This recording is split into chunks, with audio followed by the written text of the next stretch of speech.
بسم الله الرحمن الرحيم. الحمد لله رب العالمين، والصلاة والسلام على خير خلق الله محمد وعلى آله وأصحابه الكرام وتابعيهم بإحسان إلى يوم الدين. ربنا أرنا الحق حقا وارزقنا اتباعه، وأرنا الباطل باطلا وارزقنا اجتنابه. ربنا آتنا في الدنيا حسنة وفي الآخرة حسنة وقنا عذاب النار. بەڕێزان و خۆشەویستانم، کتێبی زۆر نازداری مەدارج السالکین، ئێمە لە خزمەتیا بووین ئەم مانگی ڕەمەضانە، شەوان دوای عیشا و دواتر لە شەوانی قەدرە لە شەوەکانە هەر لە خزمەت مەنازیلەکانی خواناسییا بووین. ساڵی پاریش هەندێک لە مەنزیلەکانمان باس کردووە. ئەگەر ئەم شەو ئەم مەنزیلە تەواوکەین، هێشتا 43 مەنزیلەمان ئەمێنێ کە ئەتوانین کاتەکانی تر ئینشاءالله لە خزمەتیا بین، یان ساڵانی ئایندا ئەگەر عومر باقی بوو. مەنزیلەی ئەم شەو کە باسی ئەکەین لە مەنازیلی ئیاکە نەعبود و ئیاکە نەستەعین، زانای پایەبەرز ئیبن القەیم ڕەزا و ڕەحمەتی خوای لێبێ ئەفەرمێ ئیاکە نەعبود و ئیاکە نەستەعین، کە تۆ ئەڵێی خوایە بەس تۆ ئەپەرستم، ئەم بەس تۆ ئەپەرستمە چەندین مەنزیلەی هەیە، هەرێکە و لە سوچێک و لە جێگەیەک و لە شوێنێکە. تەسەوور کە منزلەی ئیرادە کە ئەم شەو باسی ئەکەین، منزلەیە کە ئێمە زۆر کات بیستومان، طەبیعی وتوانە فڵان کەس موریدە، فڵان کەس ئەوە. ئەم کەلیمەیە بەرگوێمان کەوتووە، وشەی مرید بەرگوێمان کەوتووە، بەڵام وردەکاری معناکەیمان بە دەقیقی نەزانیوە. ئەفەرمێ یەکێک لە منزلەکانی خواناسی پێوتێ منزلەة الئیرادە، بریتە لە منزلەی ئیرادە. منزلەی ئیرادە چییە؟ ئەفەرمێ سەیری ئەم ئاەتە مبارەکە بکە: ولا تطرد الذين يدعون ربهم بالغداة والعشي يريدون وجهه. مشركين قريش هاتنا خزمت پیغمبر صلى الله عليه وسلم، وتیان ئێمە هەمومان شوێن دەکەوین،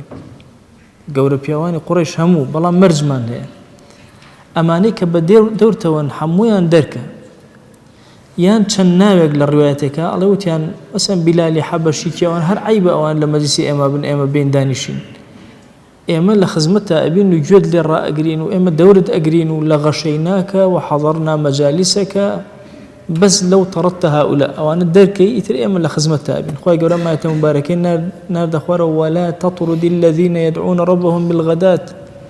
بالغداة والعشي. نەکەی ئەو کەسانە دەرکەی کە هاوار و نەرکە و ناڵیان بۆ لای خوا بەرزە بێتەوە، با فەقیر و نەدار و داما و پلەیەک نەبن لەناو کۆمەڵگایە، هەموو بەرەبەیان و ئێوارێک ئەوان لەگەڵ خوایان. یوریدونە وەجهەه، گەیشتوێنتە ئەمانە پلەی ئیرادە، تەنها و تەنها مەبەستیان خوایە جەل جەلالوه، هیچ مرادێکی تر و مەبەستێکی تر لە ناخیانان نییە. ئەفەرمێ: وقد تنوعت عبارات القوم عنها. طبعا القوم ليرة بمعنى أهل تصوفية. أفرمي عبارة أهل تصوف جواز لمسألة مريدة مريدكية. أفرمي الزورينان وتويانا ترك العادة، مريد أو كسيواز لعادة كان يخوي هنا إيشي هي نوع تردس بيئك أوشتاني ألفتي بيوغرتو وازي لإهنا معنى أما أفرمي شي عادتي خلق بزوري شي الميل إلى أوطان الغفلة. زورينيكات التعريج على أوطان الغفلة، شوينك شويني غفلته بأجايب بيو أنيشه. إن جد دائما جواب الشهوة خوي أداته، طبعي إنسان أو هاي خواتي شوينك دسك إتتياداب نشو أيوة إسراحتك. أفرمي: والمريد منسلخ عن ذلك فصار خروجه عنه إمارة ودلالة على صحة الإرادة. أفرمي أو كسيك أبيت مريد أبي واز لما نبينه، واز لو شوينا نبينه كشويني غفلته، واز لدواعي شهوة بينه، واز لتملي بينه، ليه قرر لوانا أجر أماني تسبيه كرد وازي لمشتانه هنا أو النشاني أو يكا إراديك دروستي هي مريدك طواوة.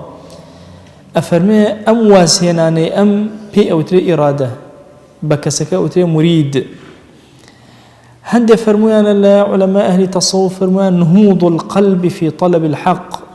كي ضل هستا يسر بيه وبدواي حقا قرا إتر مريديتي إنسان دس بيك. أفرمي فرمونا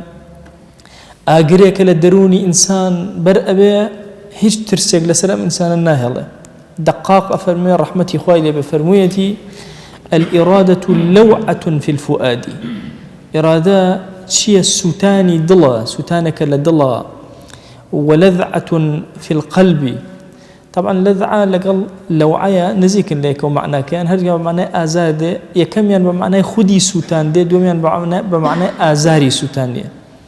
واتا آزاري كي سوتانا لدل إنسانا. وغرام في الضمير. طبعا غرام لباب حب بكاري أزوركات من الشعر غرامي نسرا وتشيو أمانة. غرام لأصلا بمعنى أو خوشويستيت كآزارة أدا نك خوشويستيت كبلقاد أجاني ما دو جور خوشويستي مانه خوشويستيت كبي أجي خوشويستيت كبي ناجي بس آزار وزحمتية. بوي أجر دي قتان دابي حتى لفلسفي جهانا كاتباسي حب أكري ضليق أكري وتيريكي لي أدري أو غرامة واتا خوشويستيكي بر آزار بر زحمت بر ناراحتي. أجر حتى جوال قراني وشعر أو أنا سيركي هرهم باسي شيء باسي فراق وحزن وبطاقة يعني اشتكي جوان وشاكي تانية أو بيوتي غرام. أفرمي أم غرامة سبحان الله لضمير إنسانا آزارك ضميري أو كسيك مريدة زحمتي أداء لنا واخنيا مرتاح نية. أفرمي نيران تأجج في القلوب كأنما آقريك لدلا دايقر ساوى كسي مريد أو كسيك أم آقر ناخيا دايقر ساوى يتر أوشتاني كبيشتر ألفتي بي وقرتو هرهم وازلي أنا لبيناوي خواي. أفرمي صفاتي مريد الشيء التحبب إلى الله سبحانه وتعالى بالنوافل أويك سنتي زور زور بكا لا يخوا خوي نزيكات أو خوي خوشويسكا بوي سنتي زوركا. والإخلاص في نصيحة الأمة إخلاصك زور قوري أبي لدل صوزي ولا خرج كرني أمش قاري كاني بو أمتي بيغمر صلى الله عليه وسلم. والأنس بالخلوة زور حزيبة تنهاية حزيبة يكالينية. والصبر على مقاسات الأحكام نارحت يكاني حكمك شرعي كان هرم آرامي لسر أجري زور لخوي أكا. والإيثار لأمره هر فرمانك خواج اللجاء أم إيثارك تيايا زور لخوي أكا ولو كان بهم خصاص الزحمة لسربه هر إيثاري تياجي بجيئك.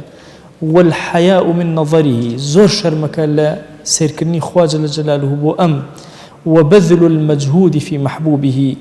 هاتشي جهودي خويتي هرم يسرفك لبناي محبوبك يا. والتعرض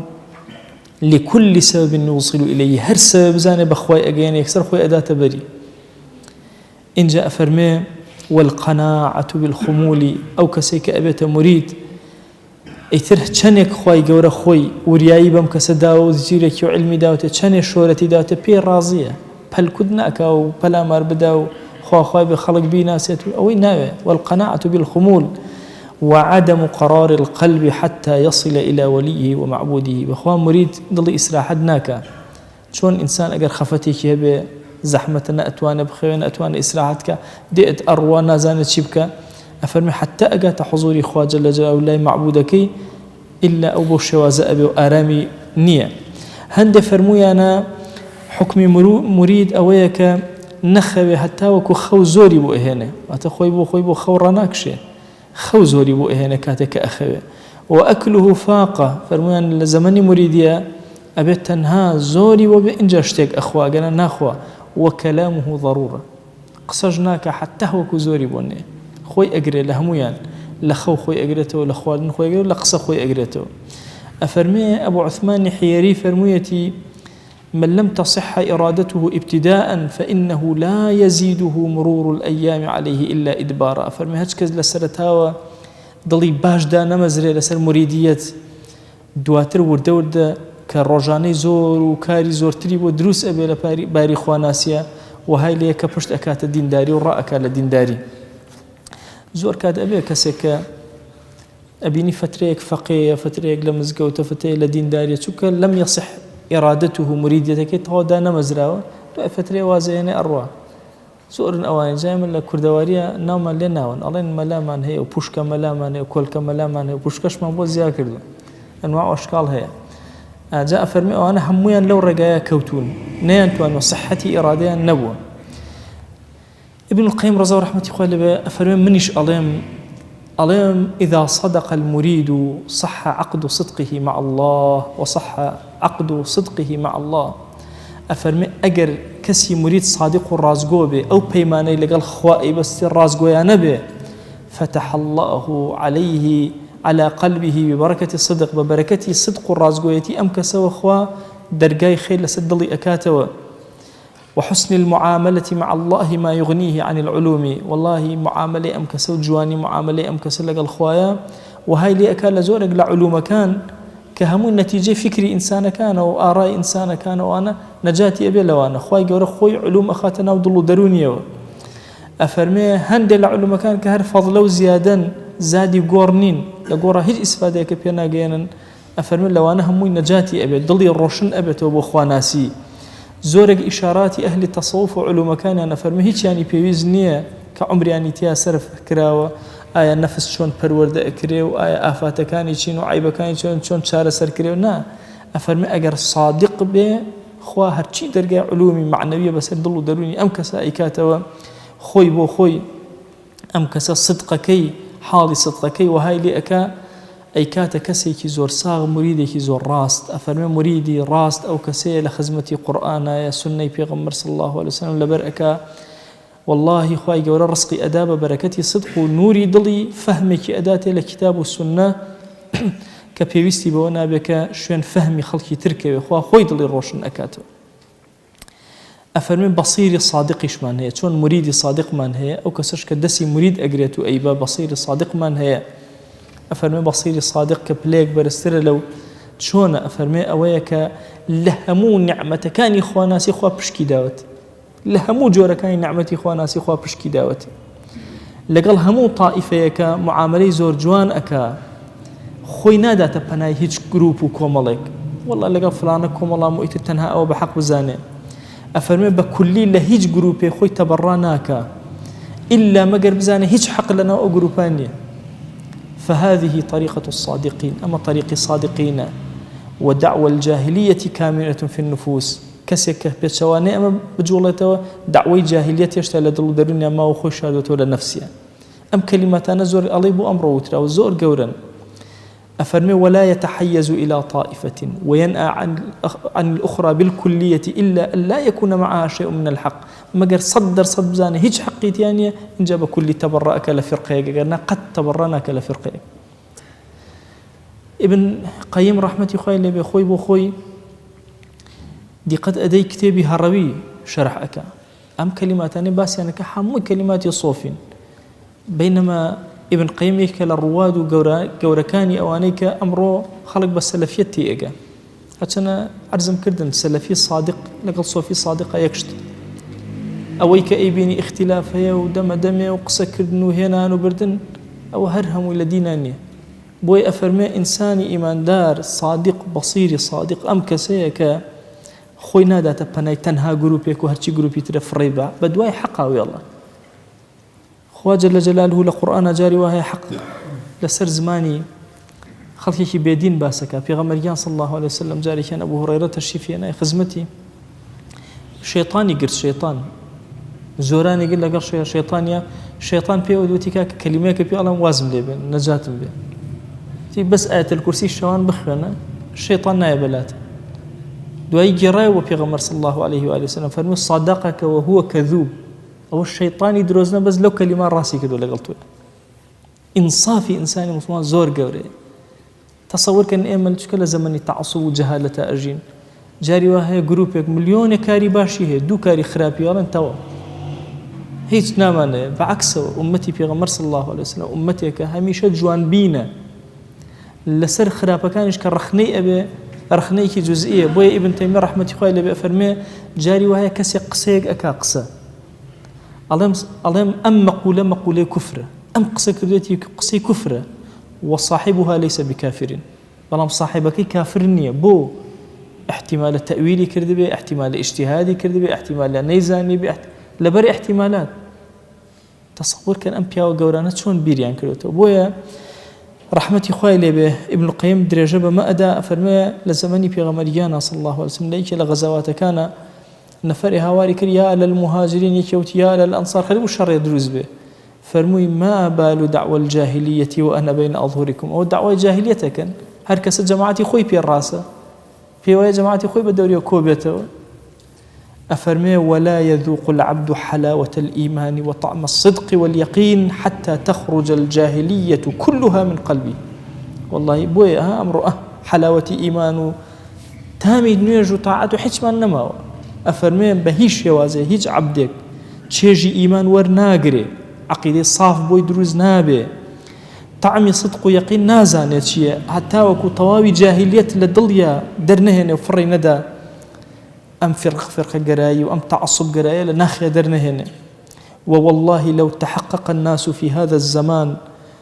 ذلك في قلب رجل واحد لرموه عن قوس واحدة وقالوا هذا مبتدع ومن دعاة البدع. سيرك لزمان خويا كسي أم قصيبك أم جروب أنا بي الله نشي الله والله مبتدع أما لدعاتي بدعية أما أهلي بدعية فإلى الله المشتكى. خويا شكاية تنهب ولا يتؤهن وبرزي أكينا. وهو المسؤول الصبر والثبات ولا بد من لقائه. خويا جل جلاله مسؤولي أو صبر وثبات من باتي حتى أو رجي بي أجينا والله بي أجينا وقد خاب من افترى. هركسي افتراك بدم رفيقك وبدم جروبك ترى خسارة من دل الرجي قيامته. وسيعلم الذين ظلموا أي منقلب ينقلبون. أو كسانك ظلم لبراكان يعني أكان لجروبكاني تر أكن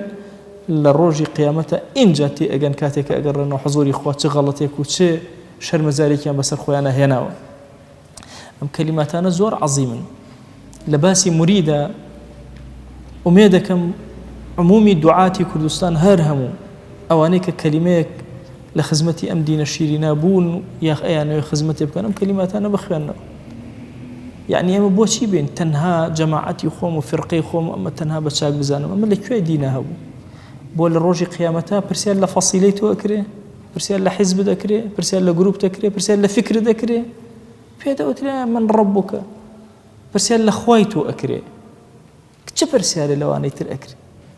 والله إن برسال لأكره الشافعي حنفي أحمدي كرة أشعري ما تريدين زانم تشيحة برسال هلين أكره أبداً تو برسياري أولي أكري آية الله جل جلاله أناسي كيف الورد قاعد يتوب أمانة أساسيات لدينا بويا كاتك برسيارة كان لبي غمري خاص الله عليه وسلم همو عقيدة إسلامي لشش كلمة كوأكات أمهبو كتاب العقيدة نسرة وبرواكا لا يسمن ولا يغني من جوع فرموا أن تؤمن بالله وملائكته وكتبه ورسله تأخير يعني في غمري صلى الله عليه وسلم أمشان كلمات همو عقيدة وانده بوي ابن القيم رضا ورحمة الله بهاواريتي أفرمي أجر كسي أم قصيبك لم زمانا الهر هميان ليك سوتشو بي ألن أو مبتدعة شو هميان جروبن هميان أم نخوشي أنتي همومان بابلين أم نخوشي أنتي بمن ويا تنها جماعتي خو من طوا وفكري خو من طوا وخلقي ترقم راية وظلالتي هي بينما أمتي إسلامي جوان بينا أجر الشيطان شاك يبكى أي بينا اگر هر کافر چاک و صفتی کی باشی تیابه هر ای بینتو ستایشی اک. صاحب منازل أفرمي قل كل يعمل على شاكلته. أفرمي ابن القيم رضي الله عنه قال أم آياتك لم بابي مريده هنامتي إمام هروي دلاتي أو كأم بيا كي زور عظيم وجوربوا محل كي زور جوري لعلم هبوا. أفرمي كاتك أفرمي كل يعمل على ما يشاكله ويناسبه ويليق به. هر كسب شوازي خوي بشكل خوي عبداتي وطاعتك كسي فاجر شوازي معاملة أكل الدنيا لا يقبل بك فاجريتي خوي كافريتي خوي منافقي مريد الدنيا بو شوازة كارك مريد آخرتي بشوازي خوي كارك. بوي أفرمي مريدي صادق كمحبي خوايا اشتيق أكاك لائق بمريديتي خوي مناسب بوي لسر شاكلي خوي بي لسر شوازي خوي بي وما هو الأليق به والأنسب لها شي زور لايق بموتو شي زور لسر شكلي أما ريك لقل أما أو أجيب أجيك جاء أم كلماتنا زور قورا يعني كل يعمل على شاكلته هم من خواج لجاء محاسب من أكا هذه كمان طبيعة من نوعك كسوى من هي طبيعتي النرمة تندى أم أمتي إسلام هم ماني أوي والله وبالله شيتي شيء أوي أمتي إسلام تصور كان أمتي إسلامي هموماني بيويستا بۆیە ئومەتی ئیسلامی قەت هەڵناسێتەوە تاوەکو ئەم فکرانەی بۆ دروست نەبێت تاوەکو ئەمانەی بۆ دروست نەبێت کە بزانە چۆن مامەڵە لەگەڵ یەکترا ئەکا کورە چ قڕ بە سەریەکە ئێمە سێ چوار کەس سەرکەن بە یەکە پێمان وابێ ئیتر ئێمە هەموو شتێکین لەسەر زەویە دینی خوا چۆن بە کەسی بچووک هەڵئەسێتەوە بە دڵی بچووک و عەقڵی بچووک هەڵئەسێتەوە ڕەحمەتی خوا لە هەڕەوی بێ ئەفەرمێ ئیرادات یەکێکە لە قانونەکانی ئەم عیلمە عیلمی تەسەووف یەکێکە لە بناغە ئەساسیەکانی ئەویش ئەوەیە پێت خۆش بێ پێت ناخۆش بێت تەواوان یا کەرهەن جوابی حەقیقەت بیتەوە بڕۆی ابن القيم أفرمي كوابو إرادة مريد هي حركة القلب أو جولو حركي دلتك بجولة برولاي خوا جل جلاله سر نبيك ملكتك لحضور إخوة عبدالك رازقويا نبكى أمشكو مالي بلي هيك أم بلانا زور قورا أفرمي لايك أبي نفسك مستعد هبي وقابل بي لايك كثير جوابي داعي خواباته وبروا دعويك شبه جويلة بقري وبروا برو بيري أفرمي چندين درجة هي دولة درجة كان ليش كان أويك واز لعادات كان بينا على الذهاب عن العادات بصحبة العلم والتعلق بأنفاس السالكين مع صدق القصد أفرمي أويك واز لهرشي عاداتي خوته بينا مصاحبة علم كالشوا علم هبو تشيت في الله علم شويني كوا والتعلق بأنفاس السالكين أواني بيشتو كسلوكيان كلو الرشتونو شتي حاليبون لو رقايا أقر شتي كيان بو باس كردي كلمة كان ينورقر وقبولك وشويني كوا أفرمي ضلت قصدك زور ريكي تيابي لقى الخوايا حتى شتيك مشغولة أكا وهزي لبنا وربك ورا حضوري خوا جل جلاله ألم ميدانا أسبي خو التاوبدا طبعا هما درجيك زور قورية جاء ابن القيم فرميتي أنفاسي السالكين نفرمو أنفاسي عابدين شو كالسالك كبرقاك أروا زور ملاحظي خوي أكا عابد جيشتو تبليك وتا سالك للرياء أروا فرمي لم رياء أمانة كشي كان بيني وتقرفتي كان بدوزوا توجوكو أوان لقل يا نابا فرمي بلي دوم هروي شيء أفرمي أويا واز لا حالي خود بينا واز لو بينا كدلت بي خوشة لي قري لبرخاتي خوا خليك عبداتي وطاعت به خليك خوا ناسيد به بيوندي كان لقل خوا زور بخوشي بسر بره ترويح الأنسي أنس لقل خوا أوان دشيرين بلالات هزب آراميكي سير كان في غمريان صلى الله عليه وسلم أفرمي أرحنا بالصلاة يا بلال بالأذان لروايتك أي بلال بنوجكان من ضلمان خوشك مرتاح مانك آسود مانك أما أنا قلت بلي أنس مريدي صادق أميك لقل نوجك لك كل كاتو لزد لنوجكي أكا تشيجي لي ور أقري بطاعتك قورة وصف دار أكري ولا خزمة يا أبي بوي أفرمي يا فرميتي وجعلت قرة عيني في الصلاة آرامي تشاوم آرامي الروحم لنا ونرجع في غمريان صلى الله عليه وسلم فرميتي مريدي صادق أمي برا أو بلاي أروى أقاتا أو آستا بلام لم ميداني مريدية أبي اشتك منزور أقالب أفرمي والسير بين القبض والبسط إنسان كخريكي خواناسي أبي وبريار أدائي تدلي ساغكاته وازل عادات وعرفة كان إهني لنيوان دوشتا أبي قبض وبسط هند جار خريكة طاقتي يك عبدايتنا من هيج سهر دبيته تم الله أبي بأكلك أبي هن جارج لو بري قوته هذا خريكة عبدايتي وطاعته به أوان بيوتي قبض كطاقتنا منه أوان كأكريته وعباد بيوتي بسط أفرمي أجاتا ليبي ابن القيم رحمة الله ليبي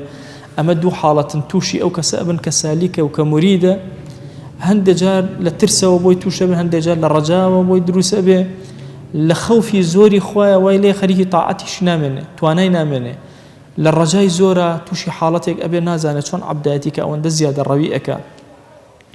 أفرمي أبي أجاي ليبي هند جار توشي جفاء وشكي أبي هند جارج وفائك زور قور لدل يدروس أبي هند جار شبرز أبي هند جارج زور هيمنو تندو طول أبي أفرمي هند جار أحكامك سير رويتي أكن أو هجومك كهير شكات سادلي هند جار قبضي أكات وهند جار بسطي أكات أفرمي أقاد لي بلكاتي قبضة كدل الداجرة عبادة بينكرا دوش تزور أقاد لي یەکەمیان زۆر تەوبە و ئیستیغفار کرد. هەر هەمومان ئەوهاین تۆ فەرموو ئەوە ڕەمەزانە ئەو بەستە هەمومان خەریکی تاعەتین دوای ڕەمەزان قەبزە باشە هەر هەمووی ئەوە خۆی ئەگرێتەوە باش تااقەتی نامێت تەمەڵی ئەکە ئەفەرمێ خەلەلەکە لەوەیە تەوبە و ئیستیغفاری زۆر کە تاخوا دەرو لێ ئەکاتەوە ئەفەرمێ هیچ قەبڵێک نییە بۆ سەر دڵی ئینسان هیچ زەحمەتێک نییە لە عیباداتە بۆ سەر دڵی ئینسان ئیلا بەهۆی جینایەتێکەوەیە گوناهێکت کردووە یان وشکیەک هەیە لە بینی تۆ خوایە کە دەرکت پێ نەکردووە ئەبێت جەنگکەی ئیستیغفاری زۆر کەی تەڵەبی زۆر لە خواکەی کە لێت ببوورێ هەتاوەکو یەکێ لە دەرگاکانە بۆ ئەکرێتەوە. دووەم ئەفەرمێ بەچی ئەبێت تا ئەم قۆناغە ئەبڕی الاستسلام حتى يمضي عنه ذلك الوقت تا وقتی ئەو قەبز و بێتاقەتێت لە خواناسی ئەڕوا تون دەست بگرە بە دینداریەکەتەوە زۆر کە لە خۆت هەوڵ مەدە لای بێ کاتێکە لەسەر خۆت نە هەر خۆت ڕاگرە لەسەر خواناسیەکە بڕۆ تاوەکو دەرود لێ ئەکرێتەوە. اینجا ئەفەرمێ ئەگەر لێبێ زۆر لەو کاتانە زەخت بە زۆر تاعەت و عەبدایەتی بە خۆت کەیت و ئەوانە زیاتر تووشی قەبز ئەبێ هوشیار بی. لەو کاتە ئەفەرمێ تۆ لە نیوەی شەوە مەسەلەن ئیسراحەتی خۆت کە کاتی نوێژ هات نوێژەکەت جێبەجێکەوە چونکە عامێ ئینسانی ئیماندار لەو کاتی موریدیەتە کە ئەکەوێتە پلەی ئەوەی بەرەو لای خوا بڕواکەن تااقەتی خەویشی نامێنێ حەز ئەکا زوو شەو بێ دابێت بۆی لە حوزوری خوایە بوەستێ حەزەکە کەمێ بخەوێت و یەکسەر هەستێتەوە لە حوزوری خوایە بوەستێ ئەفەرمێ لێگەڕێ بە ئاسانی مامەڵەکە لەگەڵ خۆتە چونکە ئەگەر بە ئاسانی نەکەی کارەکە لەسەر قورسە بێ ناتوانانی توانات نییە دواتر ئەفەرمێ ئەگەر لێبێ هەر کاتێ بەسەر دڵ و دەروون تا ئەم بێتاقەتی لە تاعەتە هجومی کرد بەم دووشتە حەلە بێ. ئەفەرمێ ئەگەر بەست ڕووی تێکردی طبعا لە بەستە ئینسان عەبدایەتێکی زۆر سەیرەکە زۆر لەزەت وەرەگرێ ئەگەر 1000 جار بڵێ ئەستەغفر الله و ئەزان یەک جار وتێتی لەزەت ئەکە ملیۆنە جار بڵێ لا ئیلاهە ئیلڵا هێشتا تێر نابێ ئەگەر 10 سەعات سەری لە سوجدا بێ سەر بەرز ناکاتەوە تێر نابێ. یعنی دۆستێکم هەبوو مناڵ بووین باوکی خوا عەفویکە هەموو جارێ ئەیوو کورە ڕۆڵە ئامۆژگاریەکی ئەم کوڕم بۆ بکە ئەموو باشە مشکلەکەی چی ئەم کوڕیتەوە ئەیوو کورە ئەچێ بە دزی منەوە لە سەربان خەی قورئان خوێنە جاری وای ئەبورێتەوە ئەگەی لە خۆی نامێن طبعا فەقێ بوو لەگەڵمانە تەسەوورکەن ئەمەندەی قورئان ئەخوێن هەندێک جار ئەچووە سێبەری تەنکی سەربان بە دزی باوکیەوە لەوێ هەر قورئانی ڕۆژێک پێم وتم بۆ خاتری خوا تۆ خەریکی چیت وتی خۆ ئەگەدارە تێر نابم هەرچی ئەکەم ئەخوێنم شەو ئەخوێنم ڕۆژ ئەخوێنم لە نوێژە ئەخوێنم لە غێری تێر نابم لێ چی بکەم هەر حەز ئەکەم هەموو دقیقە لە خزمەتی قورئان بم. تەسەوور کە ئینسان کە ئەگاتە ئەم پلەی بەستە ئیتر ئاگای لە خۆی نامێنێ. ئەفەرمێ لەم کاتە زۆر ئاگای لە شتێک بێ بیستوتان هەومەن ئەڵێن فڵانە مورید حاڵی لێ هات کە جوڵەیەکی ناتەبیعی کرد حەرەکەیەکی کرد ئەفەرمێ لەم کاتە ئاگای لێ بێ ئیستیقراری خۆت ڕاگرە لە خۆشی ئەو عەبدایەتی کە چێژی لێ وەرەگری هەندێک جار بەبێ ئیرادەی خۆی ئەو کەسە جوڵە و حەرەکەی بۆ دروستە بێ. ئەفەرمێ علەتی بەسط ئەمەیە نەخۆشی بەسط ئەمەیە کە ئینسان ئەو حاڵەتەی بۆ دروستە بێ ئەبێ نەهێڵێ مەجال نەدا خۆی ئارام کاتەوە خۆی ساکین کاتەوە لە حوزوری خوایە چونکە هەندێک جار دەرگ بە هەندێک شت ئەکا ئەمەندە لەزەتی لێ ئەکا ئاگای لە خۆیان لاشێ ئاگای لە خۆی نەکە جوڵە و حەرەکەیەک ئەکا بۆی ئەفەرمێ ئەبێ خۆی ڕاگرێ خۆی هێواش کاتەوە هادئ کاتەوە ثەبات و ئیستیقرار وەرگرێ هەتا وەکو زەمەنی بەستەکەشی تێ ئەپەڕێن. ئەمەی کە عەرزم کردن منزیلەیەکە لە منزیلەکانی خواناسی منزیلەیەکە لە منزیلەکانی تاعەتی ئینسان عەبدایەتی ئینسان جەماڵی ئینسان جوانی ئینسان بەخوا عەزیزانم هەمومان ئێمە ئەبێ ئەم کاروانی خواناسی هەر ببڕین ئەبێ هەر بچین بەرەو حوزوری خوا ئەبێ لە یەکێک لەم سوچانەوە ئێمە تەقەمان لە دەرگای خودادا ئەبێ هەتا خوا دەرگاکەمان لێ ئەکاتەوە ئەبێ لە ڕۆژی قیامەتا پرسیارمان لێکرێ ئەرێ ئێوە جەماعەتی شاکرینن سابرینن جەماعەتی شەون موریدن ئێوە چی لەسەر زەویە چیتان کرد بۆ من لە کام پێڕ بوون لە کام جەماعەت بوون ئەبێ ئێمە زۆر بە هوشیارانە مامەڵە بکەین. ڕەحمەتی خوا لە ئیمامی غەزالی بێ ئەفەرمێ ئەگەر ئەهلی شەو نوێژ نەبووی ئەهلی شەو نوێژ بە حەیاتی تۆ شەو نوێژ نەکردو ئەفەرمێ شەوێت تەنها لەبەر خاتی خوا 100 جارە شەو نوێژ بۆی لە ناو شەو نوێژەکانە تۆمار کرێ. ئەفەرمێ ئەگەر ئەهلی سەدەقە و خێر نەبووی یەک جار لە عومر تا خێرێ بکە بۆی ناو لەوانە تۆمار کرێ. ئەگەر ئەهلی نوێژی زوحا نەبووی کورە یەک جار لە عومر تا جێبەجێ کە بە ناو تۆمار کرێتیانە. ئەفەرمێ خەڵکێک هەبوو عومری لەوانە فەنا کرد تۆ خەریکی چیت ئەی عەبد بۆیە ئێمە ئەم مەنازیلانە کە باسەکەین تەنها هەدەفەکە و مەبەستەکە ئەوەیە ئەم مەنزیلانە ئێمە بەرزکەنەوە لەم بارە ناڕەحڕۆ، لەم هەست نەکردن بە مەسئولیەتە، لەم هەز نەکردن بە خودایە لە ناو کاروبارمانە، لەم قۆناغە دەرچین بۆ قۆناغێکی تر، قۆناغێکی خواناسی بەرز، قۆناغێکی دامەزراوی، قۆناغێکی پەیوەندی گەورە لەگەڵ خوایە، تێکەڵبوون لەگەڵ پەیامە شیرینەکانی ڕەب العالەمینە، لەزەت وەرگرتن لە قسەی خوا لەگەڵمانە کە قورئان ئەخوێنیتەوە، خوا قسەت لەگەڵا ئەکە، کە نوێژەکەی لە حوزوری خوا ئەوەسی، دوعاەکەی تۆ قسە لەگەڵ خوایە ئەکەی، چ لەزەتێ بکەیت، چەند چێژ وەرگری. هەموو هەدەفەکەی ئێمە لەمانە ئەم کەلیماتی ئەم پیاوە گەورانە کە باسەکەین بۆیە نەشتەرگەری خۆمان کەین. بەخوا عەزیزانم من خۆم بۆ خۆم کە ئەم کەلیماتی ئەم پیاوە گەورانە ئەخوێنمەوە شەرمێکی زۆر گەورە دامەگرێ. ئێمە لە چ زەمانێکین، لە چ قۆناغێکیان، خەریکی چین، ئەبێت چۆن عەبدایەتی کەین، چۆن تاعەت کەین، چۆن لە خوا و نزیک بینەوە. ئەمانە کۆمەڵێ پلەن و چەندین پلەی تریش لە خواناسیە هەیە کە ئەبێ پلەکان ئینسانی موسڵمان ببڕێ، هەر جارەی خۆی لە ناو یەکێ لە پلەکانە و یەکێ لە گروپەکانە ببینێتەوە. خوای گیان داوات لێ ئەکەین لەم کاتی ماڵ ئاوایەمان لە مانگی ڕەمەضان هاوار بۆ لای تۆ ئەهێنین. بەخوا پەروەردگارە ئێمە نازانین چۆن سوپاسی تۆکەین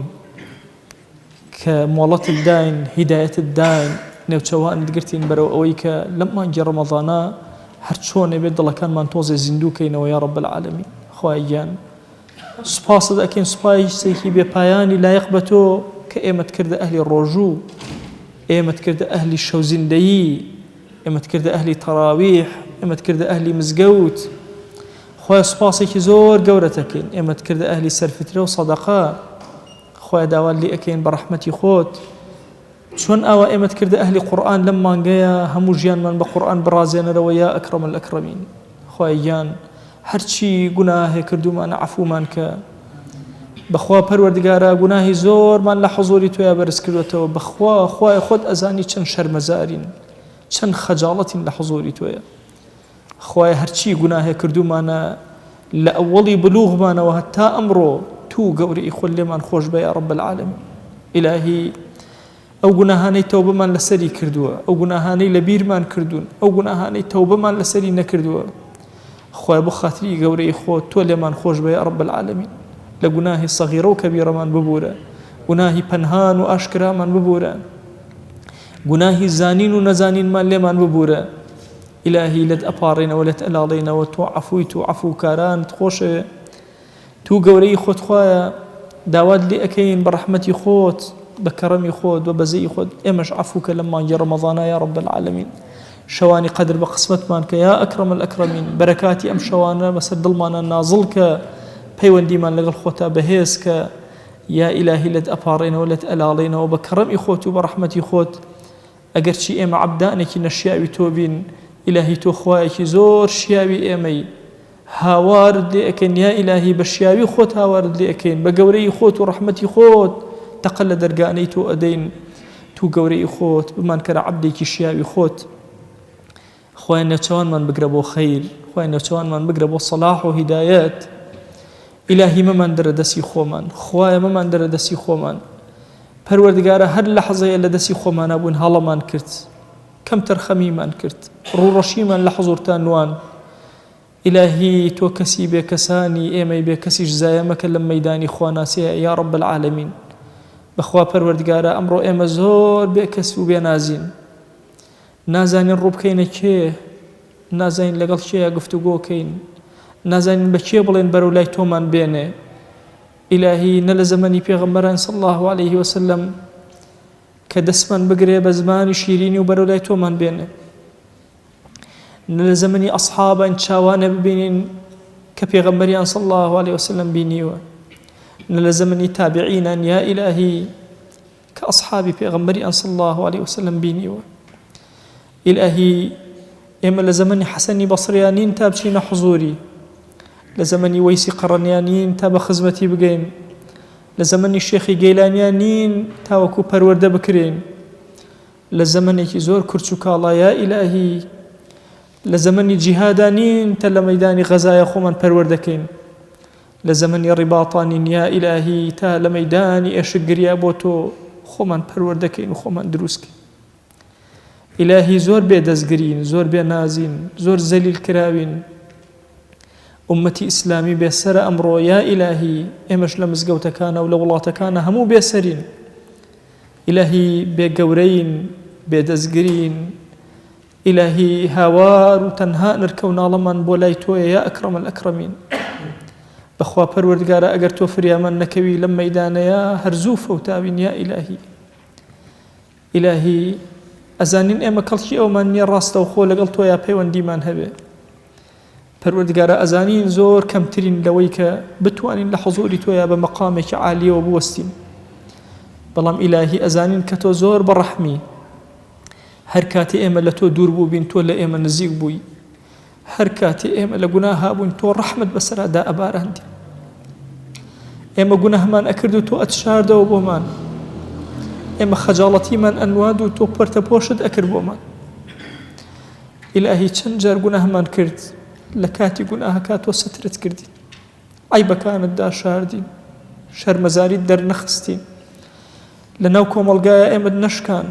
لەگەڵ خزمەکانمانە ئێمەت نەشکان ئیلاهی داوات لێ ئەکەین ئێمە دڵمان ئاگای لە نوێژەکانمان نەبوو کەچی تۆ دەرەوەی نوێژەکانت زۆر جوار کردین لە پێشچاوی خەڵک ئێمە خەیاڵمان زۆر ئەڕۆشت و تۆ وات پیشانی عالەم ئەدان کە زۆر خواناسین ئێمە ئیلاهی بێدڵ بووین و تۆ بە دڵدار ئێمە وەسف کرد دەی ئیلاهی لەم زەمەنی بێدڵیەیە لەم کاروانەیە یا ئیلاهی خۆمان سپاردەی تۆ ئەکەین تو گەورەی خۆت زایەمان مەکە یا ڕەب العالەمین بەخوا پەروەردگارە هەر سپاردەیە بە تۆ سپێررابێ قەت زایە نەبووە پێغەمبەری خوا صلی الله عليه وسلم فەرموویەتی سپاردە لە لای خوا قەت زایە نابێ دەی ئیلاهی هانامان هێناوە بۆ لای تۆ ئەمانەوە خۆمان سپاردەی تۆکەین عەقیدەمان سپاردەی تۆکەین تاعەتمان سپاردەی تۆکەین دڵمان سپاردەی تۆکەین خواناسیمان سپاردەی تۆکەین ئیلاهی لێت ئەپاڕێنەوە لێت ئەلاڵێنەوە بە ڕەحمەتی خۆت تو گەورەی خۆت و تۆ لوتفی خۆت یا ئیلاهی زایەمان مەکە وەکو سپاردەیەک دین و ئەخلاق و عەقیدەمان و پارێزە بەخوا ئیلاهی ئەزانین ئەوەندە ڕەحمت پێکردوین شەرم ئەکەین تەڵەبی ڕەحمەتی ترت لێ بکەین ئیلاهی ئەمە عەبدانین ئەگەر چی گوناهمان کرد بێ و خەجاڵەت بوو بین بەخوا خوایە تۆ خۆت شاهیدی عینادیمان لەگەڵ تۆیان نەکردووە ئیمانێکی کاملمان بە تۆ هەبووە کە گوناهمان کرد خۆمان لە تۆ نەئەشاردەوە ئەمان زانی تۆ تەوابی تۆ ڕەحیمی ئەمان زانی تۆ غافر الذنب قابل التوب ئەمان زانی عەفومان ئەکەی ئەمان زانی زایەمان ناکەی ئەمان زانی لە کاتی دووری ئێمە تۆ لەگەڵمانای دەیا ئیلاهی هانامان هێناوە بۆ لای تۆ لەم ئەخیری ڕەمەزانە ئەمانەوێ ساڵێکی خۆمان سپاردەی تۆکەین ئەمانەوێ ژیانی خۆمان سپاردەی تۆکەین ئەمانەوێ ماڵ و مناڵی خۆمان سپاردەی تۆکەین ئەمانەوێ یا ئیلاهی تاعەتەکانمان سپاردەی تۆکەین بەخوا پەروەردگارە ئەزانین بە ڕەحمەتی تۆ نەبێ ئێمە هیچ نەجاتێکمان نییە دەی تو گەورەی خۆت ڕەحمەت بەسەرمانە ببارێنە بەزەیی خۆت بەسەرمانە ببارێنە کەڕەمی خۆت بەسەرمانە ببارێنە عەفوی خۆت بەسەرمانە ببارێنە لێ خۆشبوونی خۆت بەسەرمانە ببارێنە ئیلاهی داوات لێ ئەکەین لە نوێژەکانمانە یا ئیلاهی ڕەحمەتی خۆت بەسەرمانە ببارێنە یا ئیلاهی لە ڕۆژەکانمانە ڕەحمەتی خۆت بەسەرمانە ببارێنە لە دوعاکانمانە ڕەحمەتی خۆت بەسەرمانە ببارێنە ئیلاهی داوات لێ ئەکەین بە ناوی جوانت بە صیفەتی بەرزە بە ئیسمی عەظەمت ڕەحمەت بەسەر دڵمانە ببارێنە ئیلاهی نەهێڵی دڵمان غافڵ بێ هەمیشە پڕیکە لە یاد و فکری خۆت یا ڕەب العالەمین ئیلاهی داوات لێ ئەکەین بە گەورەی خۆت زمانمان بپارێزە لە ذکری خۆتە زمانمان تەڕ و پاراوکە یا ڕەب العالەمین ئیلاهی پەنا ئەگرین بە تۆ لە کەلیمەیەکی زیاد کە بە زمانمان نادێ لە درۆیەک کە بە زمانمان نادێ لە بوهتان و غەیبەتێک کە بە زمانمان نادێ پەنا ئەگرین بە تۆ لە هەموو گوناهی زمانمان خوایە پەنا ئەگرین بە تۆ لە هەموو گوناهی دەستمان پەنا ئەگرین بە تۆ لە هەموو گوناهی چاومان پەنا ئەگرین بە تۆ لە هەموو گوناهی گەدەمان پەنا ئەگرین بە تۆ لە هەموو گوناهی قاچمان پەنا ئەگرین بە تۆ لە هەموو گوناهی داوێن و فەرجمان ئیلاهی داوات لێ ئەکەین بە ڕەحمەتی خۆت و بە بەزەی خۆت و بە کەڕەمی خۆت رحمة بسر أمتك كتاب بارنا إلهي والله إما شوين كوتي بيغمرين صلى الله عليه وسلم قسما بذاتي تو أجر هشتك من النبي بحضوري تو برسكينوا محبتي ضلمان بو بيغمر صلى الله عليه وسلم هيا ديا إلهي بو محبتي ضلمان هاوار لتو أكين وتقل درقاني تو أدين درقاي خير بسر ما نابكروا بخوا أمتك بيغمر صلى الله عليه وسلم أمر زور زليلة هانا بشاريشين تو نبي يا إلهي صهيونتي جهاني هماني داير كردوا يهود ونصارى ظالبوا بسر مانا 100 صال الزليل أتشيجين 100 صال الزحمة أتشيجين 100 صال يا إلهي ناتوان نسر برسكينوا پروردگارا بخوا إما الرجانا أجر هيش من نبي خويني أمتي بيغمر صلى الله عليه وسلم برز أبيته براكان من لغزة برزيتي بوتو برزكنوا إلهي أجر هيش من نبي مال الرخا وكان بولايتو برزكينوا شكاوي دلي دايكان بولايتو برزكينوا هتي وكاني غزة بولايتو برزكينوا خواي رحمتي خود بسر أمتها ببارنا سري يهود ونصارى شورك يا رب العالمين نصرت بأهل غزة بدا يا أكرم الأكرمين خواهي ظلمان خوشك بالنصرة إيمان داران خواهي ظلمان خوشك بالنصرة إيمان داران إلهي سجن كان بربون أمتي بيغمر صلى الله عليه وسلم زور زحمتي أبيني إلهي رحم بمسلماناني هندستانك رحم بمسلماناني يا إلهي صينك خواهي رحم بمسلماناني سودانك پروردگارا أو فيرو طلقيدان رابو أهل السودان خواهي رزقاريانك أو عالم وزانا ودانا قورا قورانيك لزحمتيان هاواريان هنا ويا إلهي داود لي أكين برحمتي خود رحمة بسريانا ببارنا إلهي بيان باريزا إلهي حكمتك هاني تو إمتي ناقين تنها تشامل لنصرتي تويا تنها وأبين عزتي إسلامك ببين يا رب العالمين بخوا پروردگارا إما 100 صالي الريكا أم أمة النفسي خوشي نداوة هر جار سري در هنا بأقرو آسن سركو نكراوة إلهي ومالكان من داجير كراون وخريك منالكان من داجير أكرين إلهي وخريك ضل من داجير أكرين خويا منالكان من تسليم بتو أكين بخوا پروردگارا خريك لتوانا من نامنا پرورديان بكين إلهي كافر هيرشينا وتنو مال من لنو مال مانا أو پروردي أكا إلهي نازانين چی بکەین نازانين بۆ کوێ بڕۆین نازانين ڕوو لە چ دەرگایەکەین نازانين چ کارێ بکەین کە تۆ لێمان ڕازی ئەبی بەخوا پەروەردگارە لەم عومرەمانە ئێستا زۆر شپرزین و خۆمان و ماڵ و مناڵمان وڵات و نیشتیمانمان ئومەتی پێغەمبەر صلی الله عليه وسلم هەمووی ئەدەینە دەستی تۆ یا رب العالمین إلهي بەخوا خۆش شاهیدی ئێمە بەدڵ پێغەمبەرمان صلی الله عليه وسلم خۆشە بەخوا شانازی ئەکەین بە وشەیەکی ئەوە کە فەرموویەتی ئەمەوێ براکانم ببین و ئێمە بە برای خۆی وەسف کردو إلهي داوات لێ ئەکەین سڵاوی دڵی ئێمە پێ بگەێنە سڵاوی ڕۆحی ئێمە پێ بگەێنە خۆشەویستی و محەبەتی ئێمە پێ بگەێنە یەک ناومان لە خزمەتیا بێنە یا ئەکرەم الئەکرەمین إلهي لێت ئەپاڕێنەوە لێت ئەلاڵێنەوە صلاة و سلامی خۆت بەسەر ئەو خۆشەویستەمانە ببارێنە ڕەحمەتی خۆت بەسەر ئەو خۆشەویستەمانە ببارێنە إلهي داود لي أكين رحمتي خوت لم جيانا بسر ما نادا ببارنا رحمتي خود لسر مرقا بسر ما نادا ببارنا إلهي لو كاتي الرحمن أكشري هيج درتانك ما نهي تنها تو نبي هيج تكشك نابن يا إلهي تنها رحمتي تو نبي تو قوري خود خواهي رحمتي خود بسر ما نادا ببارنا بخوا پروردگارا لو كاتا لو بري لا وازعين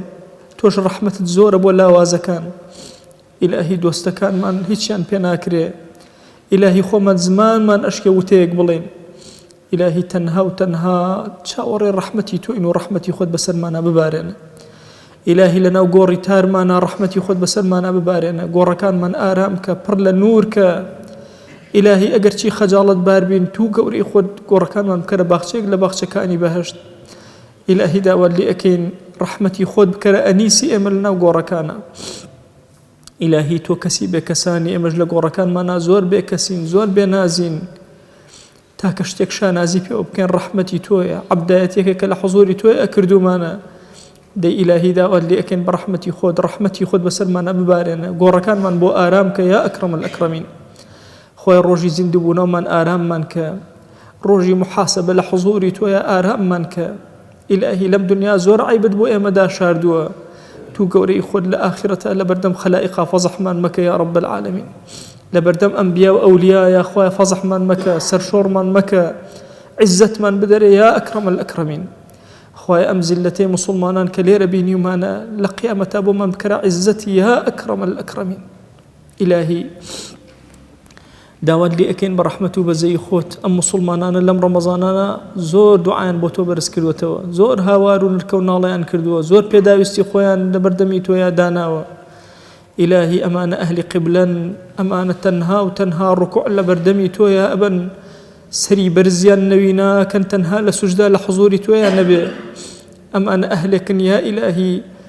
دەسی دڵیان دوعایان تەنها لە مەقامی تۆیە بەرزەکەنەوە يا إلهي دعاء كان هرهم وجيراك يا رب العالمين خير شاكي دين ودنيا في عطاك يا رب العالمين إلهي أو من بحال مال دارك أو من بمنال في عطاك أو من بمنال صالحك أو من يا إلهي قرفتي بوشار سرك مالنا آرام مالي آرامك يا أكرم الأكرمين أجاوينا مالك من مهيلا يا رب العالمين ألفة محبة خوشويستي بين منازياتك يا أكرم الأكرمين إلهي داوال لأكين بناوي جوانت بصفتي برزة باسم عظمت بكرمي خود برحمتي خود أو من قرزار قردي سرشاني سوك يا إلهي أو من كم رزق رصي حلال زيادك أو من نخوش الشفاء وبنير يا رب العالمين هر نخوش بيمان زاني وبيمان نزاني وخواي بخاتري قوري خود شفاء خود من ببنير يا رب العالمين إلهي داوال لأكين زليلي سرجيق من مكة زليلي دسي مروفكان من مكة زليلي دسي ظالمان من مكة يا إلهي داود لي أكين برحمتي خوت وكرمي خوت يا إلهي لم دنيا درمان مكة بإيمان والنبي لم دنيا درمان مكة بشاية مان والنبي تو قوري خوت خوايجان رحمته وكرم وبزي خوت بسرمانا ببارينا يا رب العالمين إلهي تو قوري خوت لقناهي باو بابير من ببورة لقناهي دايكو باوك من ببورة لقناهي براو خشكان من ببورة لقناهي خزم كسوكان من ببورة لقناهي دراوسكان من ببورة لقناهي خوشويستان وهاولان من ببورة لقناهي ما وصاو قتابي من ببورة يا إلهي داود لي أكين برحمتي خوت وبزي خوت لقناهي أمتي بيغمر صلى الله عليه وسلم ببورة يا إلهي لقناهي خزان ومنال وهاوسرو وچمن تاروج قيامة ببورة يا رب العالمين يا ربي خويا داود لي أكين برحمتي خوت لقناهي مردوكان من ببورة لقناهي مردو أمتي بيغمر صلى الله عليه وسلم ببورة تايبت أو مردواني كزور بناز وزور بكسن خويا لقناهي أن ببورة يا رب العالمين ليان خوش بيا أكرم الأكرمين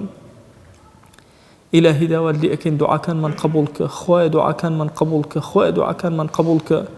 خويا بخاطري قوري خل من ورقرة يا إلهي قبول من لأسمن بدري قبول من لزوي بدري رزواني خد بسر ما ببارنا يا إلهي داود لي أكين بقوري خل الرياب من بارزة لتكبر من بارزة إلهي أم صاليك بسر منا دي بكر باشترين صالكان جيان من لطاعة خواناسي منا بكر باشترين صالكان للشساغي منا بكر باشترين صالكان يا إلهي يا أكرم الأكرمين لرزق حلال منا لبي حاجة منا يا إلهي وإنسان كان خويا رزقي أم خردسي إنسان كان خويا رزقي أم يا إلهي برحمتي خل أسمان وبمن تحديدك وديارك يا رب العالمين إلهي داول لي أكين برحمتي خود وبزي خود بكرمي خود كرمي خود بسرمانا ببارنا إلهي داود لي أكين أما يا رمضان من بكامل لقبولك تو قوري خود أجر غافل يجبون تيا هل من قبولك أجر بآجابون هل من قبولك أجر دالغ من روشتبو هل من قبولك پروردگارات أهل كرمي هيج كسي لمالي خود درناكي وإما شاتون تيشق لمالكاني تو درمان مكا يا أكرم الأكرمين ظلما مشكنا يا رب العالمين زليلنا وقناها كان من مكة يا رب العالمين خوايان تو خد أتواني رزقار من كي لقناها كانوا صاف من كيتو باك من كيتو نزيك من كيتو ولا خود إلهي وخو من داء دسيتو بوشركة ساتي من درو دسي خو من يا رب العالمين خوايا داود لي أكين برحمتي خوت وكرمي خوت شون أوا أمشوت بي روناك كردينا وخوايا أوا مال من روناك كروا قور من روناك كروا جيان من روناك كروا أو هرهم من بخزمتي بيغمبر صلى الله عليه وسلم بقينا بخزمتي أو خوشويستمان بقينا لبهشتهم من كوكر ويا رب العالمين يا إلهي داول لي أكين هر زانايا هر وليك هر قور بياوي كنومن هنا لم صالي رمضان ما نخواء رحمة وبركة خود بسر هرهم يانا ببارنا بحضوري هرهم يان شاد من كلبهشتا يا رب العالمين. آمين آمين والحمد لله رب العالمين. وصلى الله على سيدنا محمد وعلى آله وصحبه وسلم تسليما كثيرا أبدا إلى يوم الدين. خواهي قول لقناهي مني شيء أجبوري وخوالي من قبولك يا رب.